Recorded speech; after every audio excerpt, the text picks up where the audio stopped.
नमस्कार, MP news live में आपका स्वागत है। आज हमारे साथ हमारे खास कार्यक्रम 1 to 1 में मौजूद हैं एक्स सोल्जर नीतेश पांडे जी, जिन्होंने देश की सेवा का सपना देखा और फिर देश की सेवा करने के लिए ही वे फ़ौज में भर्ती हुए। वहीं उनकी कारगिल में पोस्टिंग हुई। उसके बाद उनके साथ कुछ ऐसी घटना घटी जिसके बारे में हम उनसे बातचीत करेंगे। फिर उसके बाद फ़ौज छोड़ने के बाद वे राजनीति में आए, भाजपा में शामिल हुए और फिर उसके बाद उन्होंने भाजपा को भी छोड़ दिया। इन सब मुद्दों को लेकर हम उनसे बात करते हैं। सबसे पहला सवाल हम करते हैं कि आपने फ़ौज क्या सोचकर ज्वाइन किया? आपका ये सपना था शुरू से? जी, मैं जब छोटा था और 6th क्लास में था तो मैंने फर्स्ट टाइम पे कारगिल LOC जो मूवी है देखा, मैंने बॉर्डर मूवी देखा। और मैं कैंट में ही रहता था, सिविल लाइन में मेरा स्कूल सेंट थॉमस था। तो मैं डेली स्कूल से निकलता था तो मैं देखता था सोल्जर्स, तो पता नहीं उन लोगों को देख करके, बॉडी देख करके, और जब भी राष्ट्रगान सुबह होता था तो मेरे अचानक से रोंगटे खड़े होने लगते थे। तो मैंने बहुत शुरुआत से घर से भी ऐसा था कि मेरी इतनी अच्छी आर्थिक स्थिति नहीं थी कि मैं आगे बहुत अच्छी पढ़ाई पढ़ पाता या कुछ कर पाता। तो मैंने यही सोच के साथ मैंने सोचा कि सेना में 10वीं पास करके हम सेना में जा सकते हैं, और हमारे में जब जोश है, जज्बा है, देश के लिए करना अपने आप में बहुत बड़ी बात है। तो मैंने इसी सोच के साथ मैंने पहली भर्ती अपनी जीवन की 9वीं क्लास में दी थी, जब मेरी उम्र 15 साल थी। तो मेरा ग्राउंड भी निकल गया था सब कुछ, लेकिन उम्र कम होने के कारण नहीं हुआ मैं। और फिर जब मैं 17 साल 3 महीने का हुआ तो मैंने सेना ज्वाइन कर ली थी 2014 में। फिर आपके साथ कुछ कारगिल में घटना घटी थी, वो क्या थी, थोड़ा बताएंगे आप? जी, 2014 में ट्रेनिंग जब मैं गया और ट्रेनिंग मेरी कंप्लीट हुई तो मेरी पहली पोस्टिंग कारगिल सेक्टर में हुई। कारगिल सेक्टर में पोस्टिंग के टाइम पे जो पेट्रोलिंग होती है, पेट्रोलिंग में हमें भेजा गया। पेट्रोलिंग के बाद जब हम गए वहाँ पर तो हम लोगों के 3-4 आतंकवादियों से हमारी मुठभेड़ हुई, जिसमें हमारे साथी 6 जवान शहीद हुए और मुझे भी 2 बुलेट्स लगी थी पीठ पर। और उसके बाद मैं बेहोशी की हालत में मुझे हॉस्पिटल लाया गया। जब मुझे होश आया तो मेरा गर्दन का भी ऑपरेट हो रखा था। तो डॉक्टर ने बताया, जो हमारे ब्रिगेडियर साहब थे, कि आपकी गर्दन की 4 हड्डी टूट गई थी, C1, C2, C3, जिसके चक्कर में आपकी क्या है, पैरालिसिस, बॉडी आपकी नस दबने के कारण आप पैरालिसिस हो गए हैं और अभी आपको टाइम लगेगा और बहुत समय भी लग सकता है। आपके ऊपर है सब कुछ कि कैसा क्या करना है। तो शुरुआत में लगभग 6 महीने तक मेरी हालत ऐसी थी कि न मेरा हाथ उठता था, न मेरे पैर उठते थे। नील, मुझे तो ऐसा लगा था मैंने उम्मीद ही अपने जीवन से छोड़ दी थी। लेकिन माँ नर्मदा का बहुत बड़ा आशीर्वाद था, शारदा मैया का बहुत आशीर्वाद था, मेरी माँ का बहुत अच्छा आशीर्वाद था, जिन्होंने कभी भी किसी के साथ गलत नहीं किया, और उन्हीं के आशीर्वाद से मैं दोबारा खड़ा हुआ। 22 महीने मुझे पूर्ण रूप से स्वस्थ होने में लग गए। फिर सेना से मेरा मेडिकल बोर्ड आउट हुआ, अनफिट कर करके मुझे बोर्ड आउट दिया गया पेंशन के साथ। फिर मैं समाज में आया। समाज में आने के बाद मैं जस्ट आई था, 3 महीने हुए थे, मैंने भारतीय जनता पार्टी ज्वाइन की। ज्वाइन करने का उद्देश्य ये था कि 2014 के पहले जो भी रैलियां हुई थी उसमें शहीद हेमराज और सुधाकर सिंह जी जो शहीद हुए थे सीधी के और यूपी के, तो उन लोगों को सरकार ने बहुत बड़े बड़े वादे किए थे। पूरे चुनाव में एक माहौल क्रिएट किया गया था उन्हें लेकर के, उनके परिवार वालों को लेकर के। और जब मैंने आके भाजपा में देखा तो मुझे जब फर्स्ट टाइम पे मैं सुधाकर सिंह जी की वाइफ से मिला तो उन्होंने जो मुझे बताया तो वो देख करके मैं आश्चर्यचकित रह गया कि सेना के लोगों के साथ इतना बड़ा वादा किया जाता है, शहीदों की आस्थाओं के साथ, उनके परिवारों के विश्वास के साथ इतना बड़ा खिलवाड़ कैसे कोई सरकार।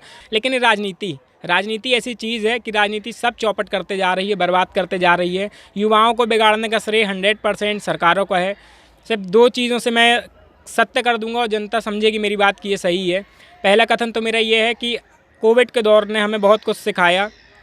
खाना, इधर उधर जाना, घर से बाहर घूमना, जो लोग करते थे कि फ्रीडम के साथ मार्केट में घूम रहे हैं, फ्रीडम के साथ रात में 4-4 घंटे नाइट आउट कर रहे हैं, अब लोगों को समझ में आया कोविड से कि वास्तविक स्थिति हमारी क्या है। यदि 2 दिन के लिए भारत बंद हो जाए या 2 दिन के लिए हमें घर से बाहर ना निकलने मिला जाए तो हम मर जाएंगे। तो पहली चीज़ सरकार ने क्या किया सबने देखा, और दूसरी चीज़ युवाओं ने क्या किया वो भी सबने देखा। कुछ समाज सेवक हमारे जैसे थे जिन्होंने अपने पास का पैसा लगा के लोगों की मदद की, और सरकारें थी जो भाषण पे भाषण देते गए लेकिन राशन नहीं पहुंचा। तो कारण यही था भाजपा छोड़ने का कि शहीद जो सुधाकर सिंह और हेमराज जी थे उनके परिवार को सरकार ने बोला था 1 करोड़ रुपए देने का वादा किया था। आज उन्हें उतने पैसे भी नहीं मिले कि वो अपना जीवन यापन कर सके। आज भी रक्षा मंत्रालय के चक्कर मार रहे हैं, और ये सब उनके साथ नहीं है। जितने भी शहीद होते हैं सरकारें तो इतने बड़े बड़े चेक देती है, 1 करोड़ 1.5 करोड़, लेकिन जब सरकारी अकाउंट में पैसा ही नहीं होगा तो कहाँ से लोगों तक पहुँचेगा। तो लोगों की चप्पलें तक घिस जाती हैं अपना पैसा लेने के लिए, और जीवन भर उन्हें संघर्ष करना पड़ता है। उन्हीं की लड़ाई लड़ने के लिए मैंने सरहद से समाज की ओर अपना संगठन बनाया।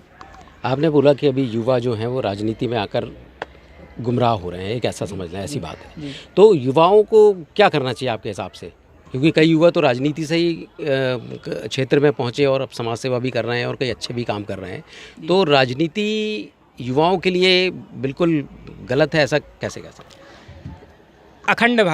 अखंड भारत ऐसा है कि अखंड भारत को बताया जा रहा है कि भारत विकास की ओर जा रहा है, लेकिन मेरा कहना है कि भारत के युवा विनाश की ओर जा रहे हैं। कारण ये है राजनीति क्या होती है, इसका जो वास्तविकता, जो इसका अर्थ है, राजनीति राज करने की नीति है ना। राज दिलों पर किया जाता है कि लोग आपको एक सेवा भाव से आपको जाने, इसलिए नहीं कि 5 साल गद्दी में आपको बैठा दें और आप समझो कि राजा हैं, अब हम लौट करके प्रजा के पास नहीं जाएंगे। आज 100% विधायकों में से शायद 1 ही 2% लोग होंगे जो वास्तविक रूप में जनता के पास जा करके उनके हर सुख दुख में खड़े होते होंगे और हर सुख दुख में उनका सपोर्ट करते होंगे। और जो युवा की बात रही, राजनीति कैसे होगी? बैनर लगाने से। या फिर राजनीति कैसे होगी? रैलियों में भद्दे भद्दे गाने बजा करके और फिर लाइव चलाने से। ये राजनीति का कोई स्तर नहीं है, ये समय बर्बाद कहते हैं। आज के टाइम पे ऐसा कोई युवा मुझे बता दिया जाए जबलपुर का जिसने वाकई राजनीति के थ्रू समाज सेवा की हो। कोई समाज सेवा नहीं है, सिर्फ चाटुकार पद्धति अपनाते हैं। माँ बाप के पैर नहीं पड़ेंगे। मैं आज, मेरा जीवन 25 साल मेरी उम्र है, मैं प्रतिदिन, अभी तो मेरे मम्मी पापा मेरे साथ नहीं रह रहे हैं, वो गांव में रह रहे हैं, लेकिन प्रतिदिन मेरे मम्मी पापा के मैं सुबह उठते साथ पैर पड़ता हूँ, प्रतिदिन। और आज तक राजनीति में आने के बाद मैंने किसी के पैर नहीं पड़े। यही कारण था कि मुझे भाजपा छोड़ना पड़ा, क्योंकि बिना पैर पड़े मंजिल मिलती नहीं है। और मुझे जब भगवान ने मेरी गर्दन में 2-2 रॉड लगा दी है और भगवान ने मुझे कह दिया कि अब तुम्हारी गर्दन नहीं झुकेगी, तो मैं किसी के सामने नहीं झुकाऊंगा। तो युवाओं के लिए सिर्फ एक ही संदेश है कि आप अपना समय बर्बाद ना करें। हाँ, यदि आपको समाज सेवा बाकी करनी है, राजनीति आपको करनी है, तो आप ऐसे व्यक्ति के साथ जुड़ें जो बाकी समाज के लोगों के लिए मदद करता हो, ना कि सिर्फ अपनी राजनीति रोटियाँ सेकने के लिए आपका इस्तेमाल करता हो। तो आपके हिसाब से क्या होना चाहिए, किससे जुड़ना चाहिए? समाज सेवा विभिन्न प्रकार से। आज हम नर्मदा के तट पे ही बैठे हैं, तो मैं एक बहुत ही प्रतिष्ठित व्यक्ति की बात करूंगा। पराग सर हैं जो पढ़ाते हैं, वो कितनी अच्छी मदद कर रहे हैं। घाट के किनारे ऐसे लोगों के बारे में बताने में शर्म भी नहीं आती, गर्व होता है। ये नहीं कि मेरा कॉम्पिटिटर है कि मैं उसके बारे में बताऊंगा नहीं, जो सच है वो सच है। आज पराग सर पढ़ाते हैं, बच्चों को निःशुल्क पढ़ाते हैं। उन्हें भी कई चीज़ की आवश्यकता पड़ती होगी। आप जो बैनर में पैसा खर्चा कर रहे हैं, रैलियों में पैसा खर्च कर रहे हैं, बाइक का डीजल पेट्रोल बर्बाद कर रहे हैं, यहाँ आके उन्हें मदद करें ना आप। हम पेंशन, हम जितने भी पेंशनर हैं, मेरा सरस समाज की ओर मैंने इसलिए बनाया था। मैं आज आपको बताता हूँ, मैं जब देखा कि बहुत सारे सैनिक ऐसे हैं, प्लॉटों पर कब्जा हो जाता है, यहाँ के युवा वो सोचते हैं हमने बहुत अच्छा कारनामा कर दिया, ये बता करके कि अरे वो फलाने फौजी को मैंने मार दिया। अरे तुम कायर हो, तुम शेर नहीं हो, तुम गीदड़ हो। इसलिए क्योंकि एक सेना का जवान जो देश के लिए लड़ता है, जो देश के दुश्मनों के लिए लड़ता है, वो तुम्हें नहीं मार सकता। वो अनुशासन में रहता है, वह समझता है कि देशवासी मेरा घर है, मेरा परिवार है, तू बच्चा, तो उससे गलती होगी, मैंने माफ़ कर दिया। तो हम जैसे लोगों को मदद किए करें ना आप। लेकिन उन्हें क्या चाहिए? डेली की सिगरेट, गुटखा, शराब, चिकन, मटन, जो हम नहीं दे सकते। हम सिर्फ समाज सेवा करने का एक ढंग बता सकते हैं कि हमारे पास इतना है और इतने में हमें लोगों की मदद करनी है। सरहद से समाज की ओर आप संस्था चला रहे हैं, किस तरह के कार्य हो रहे हैं, उस पर क्या काम? इसमें हम लोगों ने जब चालू किया था तो फंडिंग की बहुत बड़ी दिक्कत आई थी। तो फंडिंग से फिर हम लोगों ने, जो एक्स सर्विसमैन मेरे को साथ के हैं, भूतपूर्व सैनिक, उन्होंने कहा कि जो भी लोगों को मदद लगेगी हम 3-3 हज़ार 5-5 हज़ार अपनी पेंशन से हम डोनेशन करेंगे। तो हमारे तरह जैसे कुछ युवा माउंटेनिंग का कोर्स करने के लिए आए थे, मैं नाम नहीं लूँगा उन्हें क्योंकि अब वो हर जगह जाते हैं, फिर ये हो जाएगा कि नीतीश पांडे को सपोर्ट करते हैं। तो वो कोर्स करने के लिए मेरे पास आए, उन्होंने बताया कि सर हमें जाना है। हम बहुत सारे 2-3 विधायकों के पास गए, किसी ने 500 रुपये दिया, किसी ने 1000। अब आप बताओ माउंटेनिंग के कोर्स के लिए 500 रुपये में जाएंगे क्या? तो मैंने 5000 से उनकी मदद की। उसके बाद फिर कोविड के टाइम पर मैंने सब लोगों से बोला रामनवमी के टाइम पे कि ज़्यादा नहीं, सिर्फ 10-10 रुपये आप दें, जो भी व्हाट्सएप में जुड़े थे। और हमने कम से कम 50 से 100 परिवारों को हमने 5-5 किलो करके राशन पहुंचाया।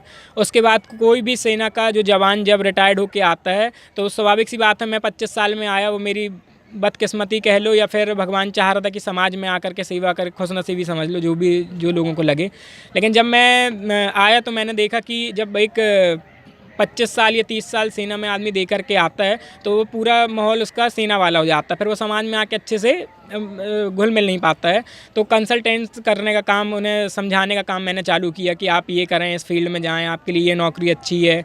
और फिर आजकल वो फेसबुक नहीं चला पाते हैं बेचारे, उनकी उम्र वैसी नहीं है, व्हाट्सअप नहीं चला पाते हैं, यूट्यूब नहीं चला पाते हैं, तो मैंने ग्रुप्स बनाए, जो भी वैकेंसीज़ होती हैं निकलती हैं मैं पहुँचाता हूँ उन्हें, उनसे फॉर्म भरवाता हूँ, उन्हें आगे बढ़ने के लिए मौका देता हूँ। लोग आगे बढ़ भी रहे हैं और सब मुझे छोटा समझ के प्यार देते हैं और मुझे आगे बढ़ने के लिए हमेशा प्रयास में रहते हैं उन लोग। हमसे बात करने के लिए बहुत बहुत शुक्रिया नितेश जी। तो ये थे हमारे साथ एक्स सोल्जर और समाज सेवी नितेश पांडे जी, जिन्होंने सेना की नौकरी छोड़ने के बाद समाज सेवा की राह पकड़ी है और अब इस राह पर चल पड़े हैं और समाज सेवा के लिए दिन रात जुटे रहते हैं। वीडियो जर्नलिस्ट संजय उपाध्याय के साथ सुनील खरे, MP न्यूज़ लाइव।